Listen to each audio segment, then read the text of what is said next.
It was the first long-range heavy bomber put into operational service by the Soviets. Designed in the Soviet Union in the 50s, it was capable of reaching targets in the United States in the event of a nuclear war. The My-6 M4 is a 4-engine strategic bomber, or rather a 4-reactor, that first flew in 1954. Welcome to your new video from the World Aviation Aeropedia.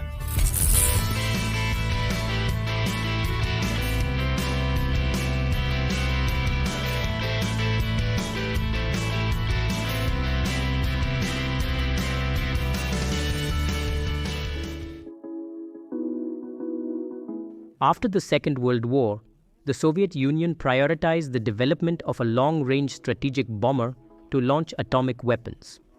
Their first aircraft was the Tupolev Tu-4, a reverse-engineered version of the American B-29 Superfortress. But it lacked the range to reach the United States, and the experience in the Korean War demonstrated that piston-engine bombers were extremely vulnerable to interception by the more modern fighter aircraft that were already flying at that time.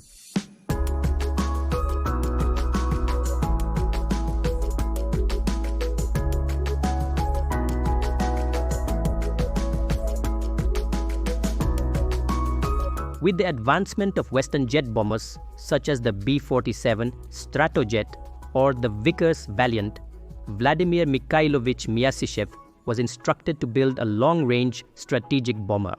The first prototype of the M-4, called Bison A by North Atlantic Treaty Organization, or Bison in Spanish, first flew on January 20, 1953, and production began a little later that year, shortly after the first flight of the Boeing B-52 Stratofortress.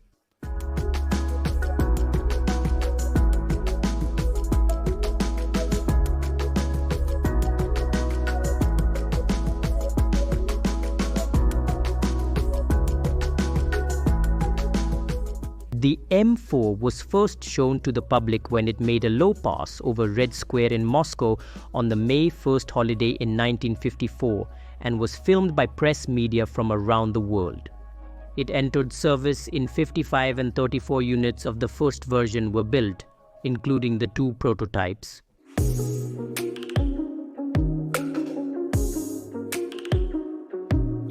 The M4 was made primarily of aluminum alloy with some steel and magnesium components.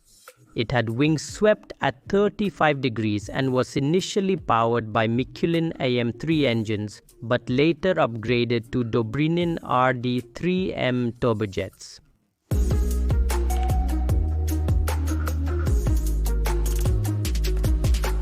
It had 18 fuel tanks in the fuselage and wings, providing it with a total fuel capacity of 123,000 liters.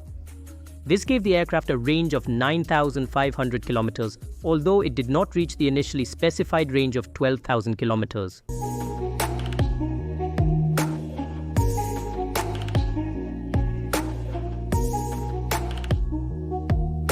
The defensive armament consisted of 6 20mm cannons each in a manned tail turret with 400 rounds per weapon, and 2 twin remote-controlled turrets on the top and bottom of the fuselage with 300 rounds per weapon each.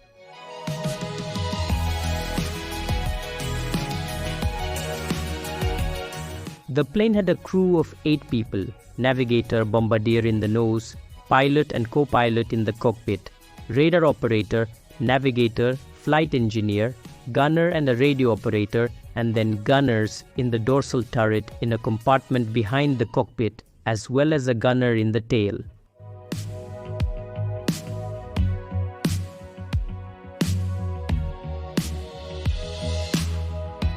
While the M4 had less range than the Tupolev Tu-95, it had greater speed and payload, and these were sufficient advantages to continue improving the design. In 1954, approval was granted for a redesign of the M4, which flew on March 27, 1956. It was known as M4-3M and was powered by 4 Dobrynin RD-7 turbojets, which had the same thrust as the RD-3M of the first model, but were 25% more fuel efficient. It also had an in-flight refueling probe, which considerably increased the range.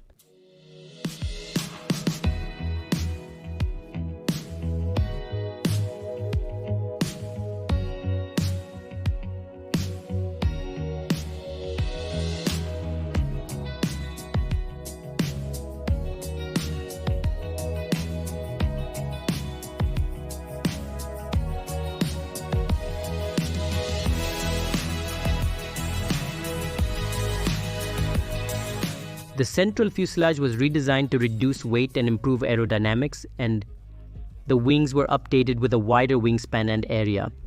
74 units of this latest would be built. The 3M had enough autonomy to meet the needs of a long-distance maritime reconnaissance aircraft, so it also acted in that role.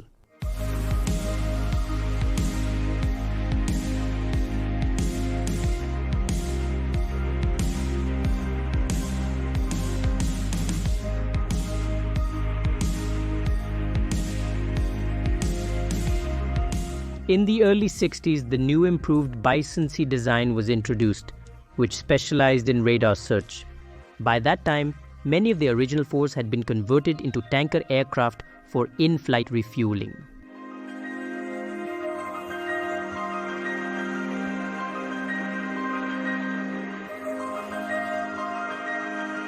None of the M4 versions entered combat. Mass production ended in 1963, and by that time 93 devices had been built. The last plane converted to a tanker was retired from service in 1994.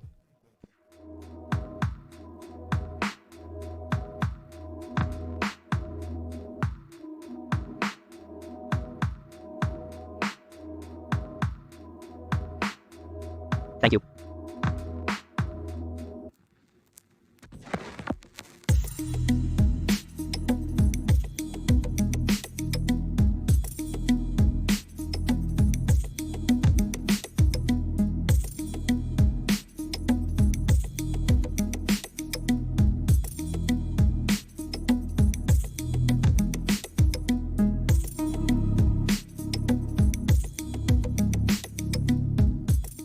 A curious derivative was the Myasishchev BMT Atlan, a variant of the M4 designed as a strategic air transport plane, which was modified to carry the booster rocket, as well as the Soviet space shuttles from the Buran program.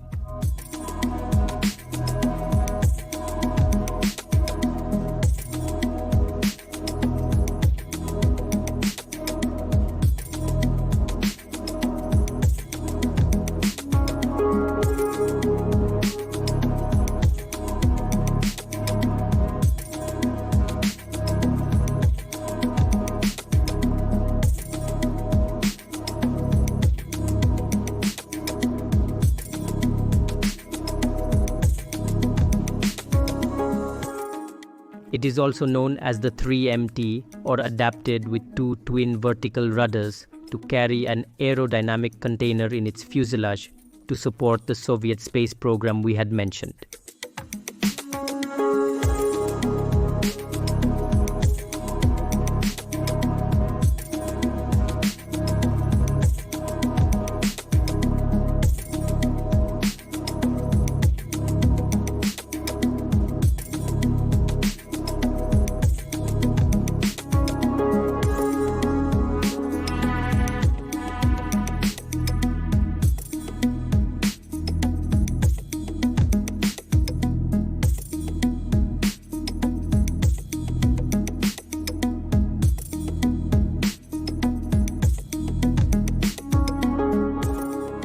Until a new installment, my name is Marcos, and this is the World of Aviation's Aeropedia.